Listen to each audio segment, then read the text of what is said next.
Voilà, retour sur le plateau de l'émission L'Aléco. Faits sociaux, aujourd'hui reçoit comme invité le sociologue Moldou Stéphane. Et avec vous, il sera question de l'utilisation du téléphone au volant. C'est quoi votre lecture en tant que sociologue? Oui, le téléphone en tant que tel, c'est juste un moyen de communication. Mais l'utilisation irresponsable devient un fait social ordinaire. Puisque le téléphone devient source de distraction. Étant au volant, le conducteur est avec son téléphone. Sur ces distractions visuelles, il perd la vision. Il n'arrive pas à se contrôler. C'est qu'il y aura des déviations. Cognitif, parce que son comportement à réagir va changer.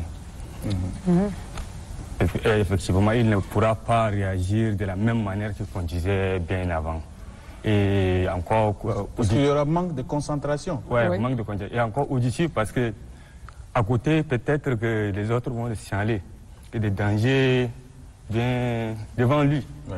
Mais il ne va pas écouter parce que lui, il était au téléphone. Alors que les autres le signalent, peut-être par les sonneries, par les signes. Voilà, qu'il y a quelque chose devant, il ne pourra pas comprendre.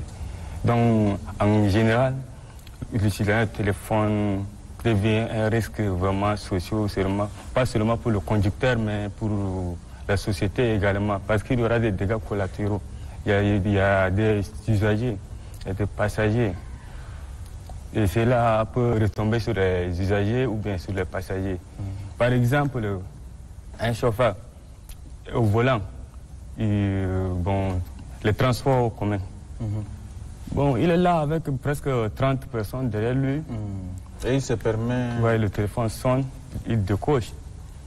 Tu vois, le risque, c'est même pas celui seul. Mais tous ces gens sont vraiment en danger de...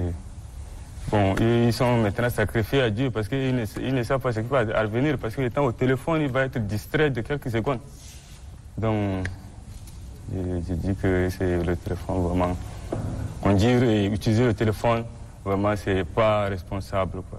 Mais ce phénomène, c'est un phénomène vraiment nouveau, il faut le dire, parce qu'avant, même s'il n'y a pas assez de véhicules comme maintenant, mais quand même, l'accident de circulation n'est pas augmenté, n'est pas comme, je sais pas, à l'ère où nous sommes, où il faut vraiment enregistrer des cas d'accident avec, je sais pas, de perte en vie humaine.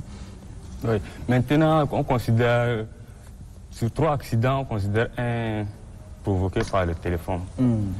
Provoqué par le téléphone, pourquoi? Parce que la majeure partie des usagers au téléphone, et ils n'arrivent pas à se contrôler. Et quand l'accident arrive, on se rend compte qu'à 1 minute seconde, il a pris son téléphone.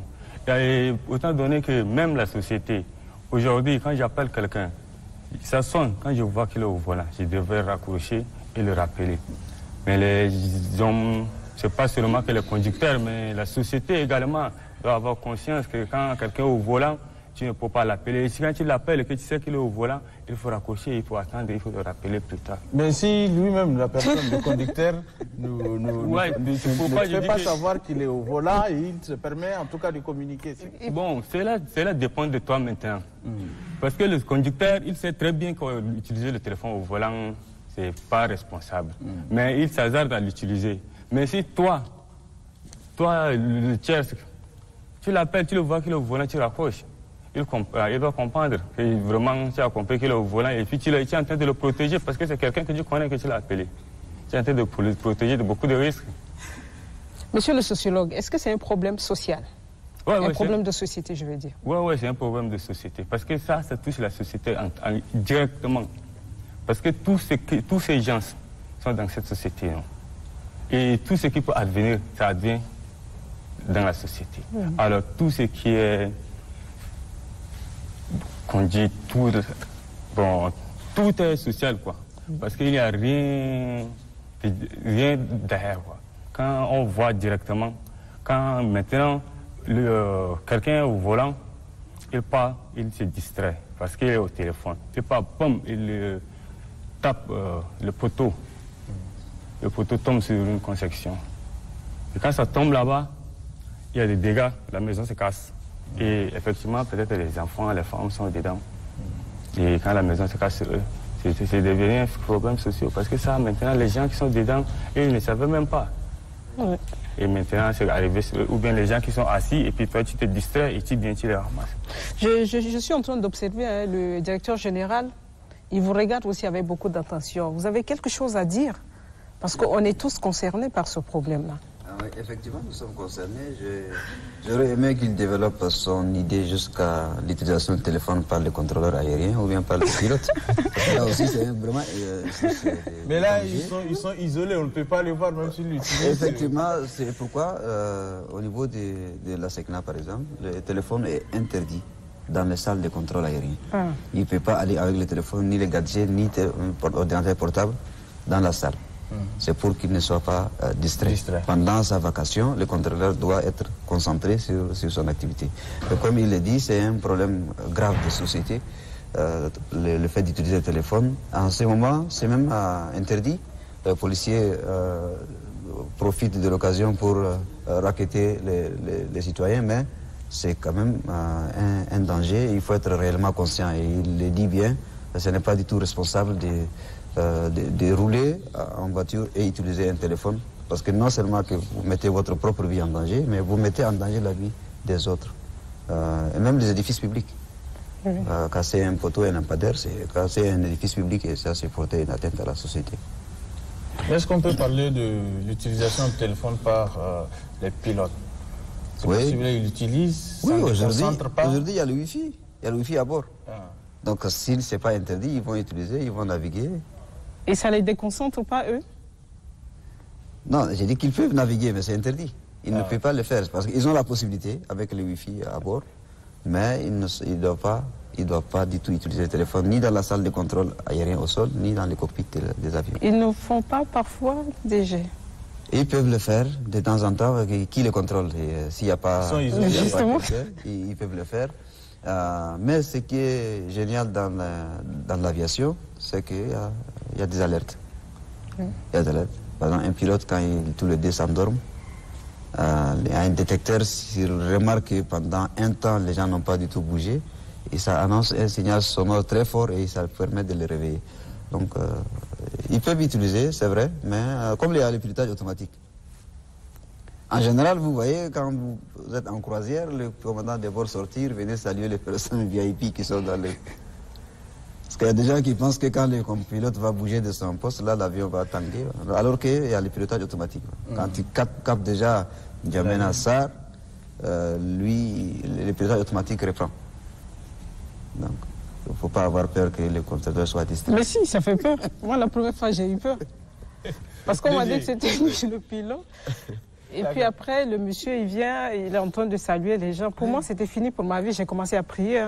C'est pas possible. Alors que c'est automatique. Je ne peux pas comprendre. Parlant de, je sais pas, des accidents, DG, est-ce que maintenant l'apparition de voitures automatiques n'est pas pour quelque chose? Parce que automatique, c'est seulement un pied, tu mets seulement le départ, et puis tu n'es même pas obligé, voilà, de chercher l'embrayage, passer premier, deuxième, troisième. Est-ce qu'on ne peut pas parler de ça aussi? Parce que ça déconcentre souvent. Non, au contraire. Au contraire, ce sont les véhicules manuels qui ont beaucoup de manipulations à faire qui peuvent être source d'accidents. Parce que le temps, vous regardez, après vous voulez prendre la vitesse, vous voulez modifier, changer. Entre-temps, vous avez perdu 30 secondes d'attention devant vous et vous allez faire un accident. Alors quand c'est automatique, vous savez très bien que vous roulez sur terre. Donc il y a des courbes, il y a des ronds-points, etc. Qui vous permettent d'être éveillé. Donc vous savez, voilà, vous roulez après. C'est pourquoi mais généralement, ceux qui ont des véhicules manuels ne peuvent pas utiliser beaucoup plus le téléphone. Surtout le téléphone, oui. Ils l'utilisent, hein? Ils les utilisent. En fait, aujourd'hui, là, qu'est-ce qu'ils font? Ils mettent le kit pour oreillette là pour parler au téléphone. Alors que même là, vous ne savez pas ce que vous allez entendre de l'autre côté. Donc, faites attention. Et tous utilisent. Ce n'est pas que ceux qui ont seulement des voitures automatiques qui utilisent, mais ceux qui ont aussi des voitures manuelles, ils se permettent d'utiliser le téléphone. Aujourd'hui, vous remarquerez, même là, quand vous sortez, des gens au volant en train de saisir des messages. Ouais. C'est quand même assez irresponsable. Merci, DG. Un dernier mot? Oui. même en utilisant le kit d'oreille ou bien le kit à main libre, tu peux utiliser, mais tout ça conduit toujours à des risques. Ça déconcentre toujours. Oui, ça déconcentre toujours. Donc, le mieux est de ne pas l'utiliser, ou bien si vraiment c'était dans l'urgence que tu as un passager, tu le passes ton téléphone, il répond à ta place. C'est mille fois mieux que d'utiliser le téléphone parce que ça te conduit toujours à un dégât, que ce soit la manière où tu l'utilises avec kit ou bien avec kit de main libre, tout ça, ça va arriver. Moi, personnellement, je m'arrête. Quand il y a une urgence, je me garde sur le côté, je parle, je continue. Après, je ne prends pas le téléphone au volant. Une fois arrivé à la maison, je rappelle. Donc, c'est assez simple. Mais quand il y a une urgence, voilà, il faut vous garer de côté, vous parler et vous continuez. Il faut trouver un endroit de stationnement, mais il ne faut pas seulement garer n'importe où. Oui. N'importe où. Parce qu'il également créer il représente un organe de régulation, donc voilà, ça se comprend. Il essaie d'être... Alors, merci, monsieur le directeur général de l'autorité de l'aviation civile, monsieur Brahim Guini Dadi. Bien dit. Merci également à notre sociologue Moldou Stéphane, qui est venu vraiment répondre aux questions de l'utilisation du téléphone au volant. Merci d'être venu. Merci à vous deux. À très bientôt. Merci.